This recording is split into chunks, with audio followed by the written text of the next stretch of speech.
selamat datang di video belajar matematika peminatan kelas 12.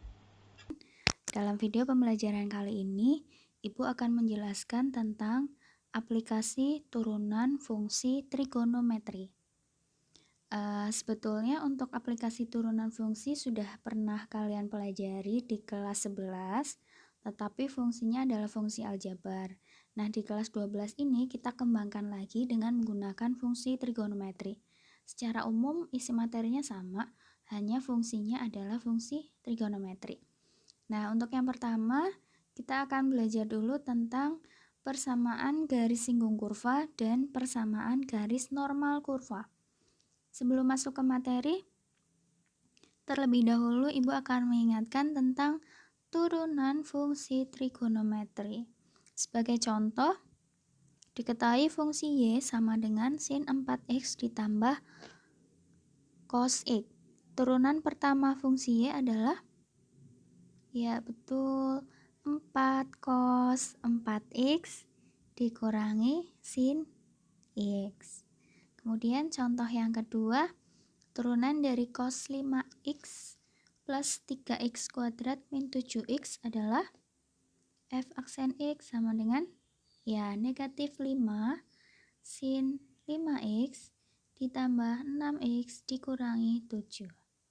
Oke, sekarang kita masuk ke materinya. Yang pertama tentang persamaan garis singgung kurva. Ini yang akan kita gunakan. Y sama dengan, Y min Y1 sama dengan M dikalikan X min X1. M-nya adalah gradien atau kemiringan, sedangkan X1 dan Y1-nya adalah titik singgung. Atau di dalam soal, untuk yang X1 sering disebut sebagai absis dan Y1 sering disebut sebagai absolut. Oke, langsung saja ya kita ke contoh soal yang pertama. Contoh soalnya adalah sebuah kurva memiliki persamaan Y sama dengan sin pangkat 3X dikurangi 3 sin X. Tentukan kemiringan garis singgung kurva pada titik X sama dengan pi per 3 dan tentukan persamaan garis singgungnya. Dari soal ini, kita ketahui bahwa persamaannya adalah Y sama dengan sin pangkat 3X min 3 sin X. Kemudian, X sama dengan pi per 3 ini disebut sebagai X1. Yang ditanyakan adalah gradien dan garis singgung kurva. Oke, langkah-langkah penyelesaiannya adalah, yang pertama kita tentukan gradiennya dulu. Gradien diperoleh dari turunan pertama kurva, yang turunan pertama kurva pada nilai X1. Kurvanya adalah Y sama dengan sin pangkat 3X dikurangi 3 sin X. Turunan pertamanya adalah, ya, pangkatnya dulu ya, 3 sin pangkat 2X dikali cos X. Turunannya X kan 1. Sebetulnya di sini ada pengalinya 1. Kemudian dikurangi turunannya sin X, cos X. Jadi di sini 3 cos X. Kalau kita mau cari gradien, berarti X yang di sini diganti dengan X1, yaitu tadi pi per 3. Ini X1-nya. Tinggal disubstitusikan. Maka diperoleh 3 sin kuadrat pi per 3 dikali cos pi per 3 dikurangi 3 cos pi per 3. Pi per 3 itu berarti berapa derajat? Ya betul, 60 derajat. Sin 60 derajat. Ya, setengah akar 2. Jadi 3 kali, setengah akar 3 ya. Setengah akar 3 kuadrat dikali cos 60 derajat. Setengah dikurangi 3 kali setengah. 3 kali, nah ini cara menghitungnya adalah setengahnya dikuadratkan dulu, ya, 1/4, kemudian akar 3-nya dikuadratkan, jadi 3, dikali setengah dikurangi 3/2, hasilnya adalah 9/8 dikurangi 3/2. Kita coba sederhanakan. M sama dengan, samakan penyebutnya, 9 dikurang, ya 12, jadi negatif 3/8. Jadi gradien adalah negatif 3/8. Langkah yang kedua, kita cari titik singgungnya. Oke, langkah yang kedua kita cari titik singgungnya. Titik singgung itu berarti X1, Y1. X1-nya tadi kita sudah tahu, yaitu pi/3. Sekarang kita tinggal cari Y1. Y1 berasal dari mana? Substitusikan nilai X pada persamaan Y yang awal, yaitu sin pangkat 3 X min 3 sin X. Substitusikan, X-nya adalah pi/3. Maka Y sama dengan sin pangkat 3 pi/3 dikurangi 3 kalikan sin pi/3. Pi/3 itu ya 60 derajat. Sinus 60 derajat setengah akar 3. Setengah akar 3 dipangkatkan 3 dikurangi 3 kali setengah akar 3. Setengah dipangkatkan 3, betul, 1/8.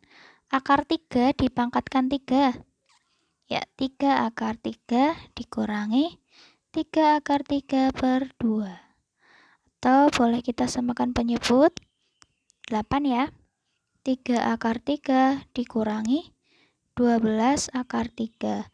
Maka diperoleh Y1 sama dengan negatif 9 akar 3/8. Jadi titik singgungnya adalah pi/3, negatif 9 akar 3/8.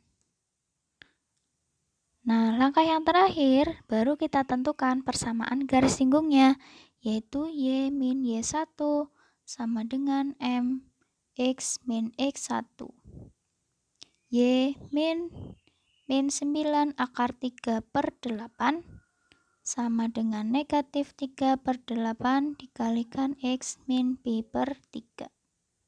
Sederhanakan, Y plus 9 akar 3/8 sama dengan negatif 3/8X ditambah pi/8, atau Y sama dengan negatif 3/8X ditambah pi/8 dikurangi 9 akar 3/8.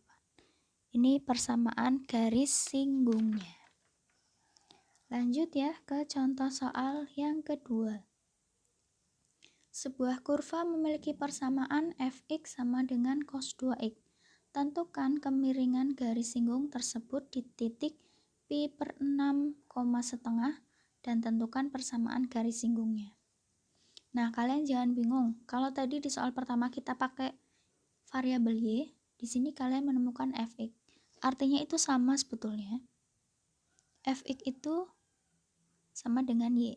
Jadi ini boleh ditulis y sama dengan cos 2x. Nah, di sini sudah tahu titik singgungnya, yaitu pi/6 dan setengah.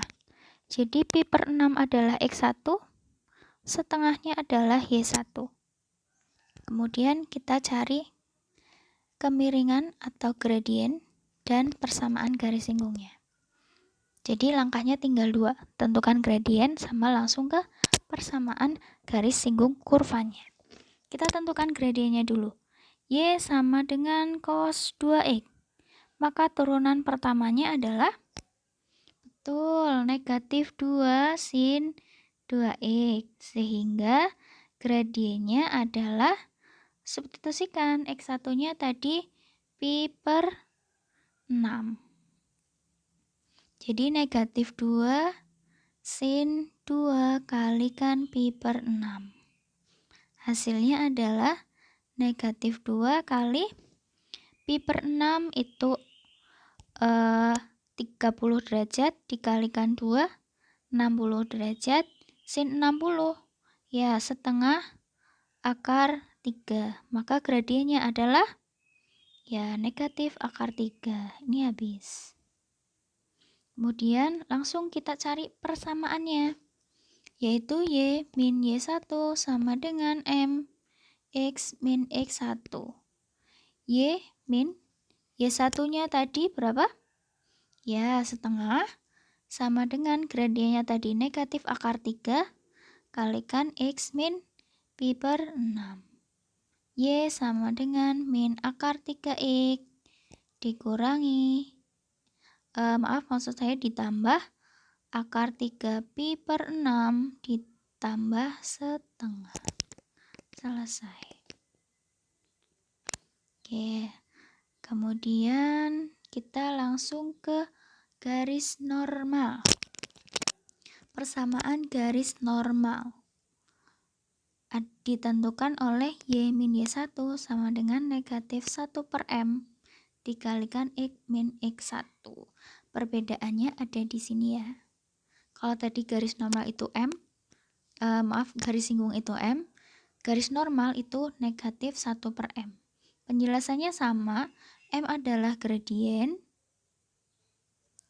X1 dan Y1 adalah titik singgung. Oke, untuk lebih memahami kita langsung ke contoh soalnya saja. Persamaan garis normal kurva fx sama dengan cos x per 1 plus sin x pada titik berabsis pi per 2. Ini fx-nya adalah y, jadi kita tulis y sama dengan cos x per 1 ditambah sin x. Kemudian absis. Absis itu artinya X. Oke, lanjut ya. Nah, pertama kita tentukan gradiennya dulu. Bagaimana caranya? Tadi fungsinya Y sama dengan cos X per 1 plus sin X. Nah, ini kan fungsinya rasional. Jadi kita tentukan pakai yang U per V. U-nya adalah cos X, V-nya adalah 1 ditambah sin X. Jadi kita harus tahu turunan pertamanya U. U aksen. Turunannya cos. Nih. Ya, negatif sin X. Kemudian turunannya V. V aksen. Turunannya 1, 0. Turunannya sin X. Cos X. Jadi V aksennya adalah cos X. Baru kita tuliskan di sini. Y aksen sama dengan U aksen V dikurangi U V aksen dibagi V kuadrat. Sama dengan negatif sin X 1 ditambah sin X dikurangi cos X dikali cos X dibagi 1 plus sin X dikuadratkan. Nah, kalau mau cari gradien tinggal substitusikan. Tadi X-nya berapa? Iya, pi per 2 ya. Kok jadi setengah? Maksud saya pi per 2. Ini X-nya. Substitusikan jadi min sin pi per 2 1 ditambah sin pi per 2 dikurangi cos pi per 2 dikalikan cos pi per 2 dibagi 1 ditambah sin pi per 2 kuadrat. Oke, kita hitung nilainya. Pi per 2 adalah 90 derajat. Jadi sinus 90 1, ya betul. Jadi ini negatif 1. 1 ditambah 1, ini ya. Kemudian dikurangi cos 90 derajat. Ya, 0. Dibagi 1 ditambah 1 dikuadratkan. Ibu tuliskan di sini ya, gak muat. Jadi M sama dengan negatif 1 kali 2. Negatif 2 per 2 dikuadratkan, 4. Jadi M-nya adalah min 1/2. Langkah yang kedua, kita cari titik singgungnya, yaitu X1, Y1. X1-nya tadi berapa ya? Ya, pi per 2. Sekarang kita tinggal nyari Y1. Caranya adalah, ya langsung substitusikan nilai X-nya. Y sama dengan cos X per 1 ditambah sin X. Maka kalau kita mau cari Y1, X-nya diganti dengan pi per 2. Nih. Jadi cos pi per 2 dibagi 1 ditambah sin pi per 2. Hasilnya cos pi per 2 ya 0, 1 ditambah 1. Maka Y1-nya sama dengan 0 per 2 atau 0. Jadi titik singgungnya adalah pi per 2, 0. Nah, langkah yang terakhir, kita cari persamaan garis normalnya. Y min Y1 sama dengan negatif 1 per M. X min X1. Y min 0 sama dengan negatif 1 per min setengah kali X min pi per 2. Y sama dengan negatif 1 dibagi negatif setengah. Ya, 2 kalikan X min pi per 2. Hasilnya Y sama dengan 2X dikurangi pi. Oke, sampai sini. Silahkan dipelajari. Jika ada yang belum kalian pahami, kalian boleh bertanya ke ibu via WA ya. Oke, sekian untuk hari ini. Sekian untuk video kali ini. Mohon maaf jika ada salah-salah, ibu mohon maaf yang setulus-tulusnya dari kalian. Oke, terima kasih. Wassalamualaikum warahmatullahi wabarakatuh.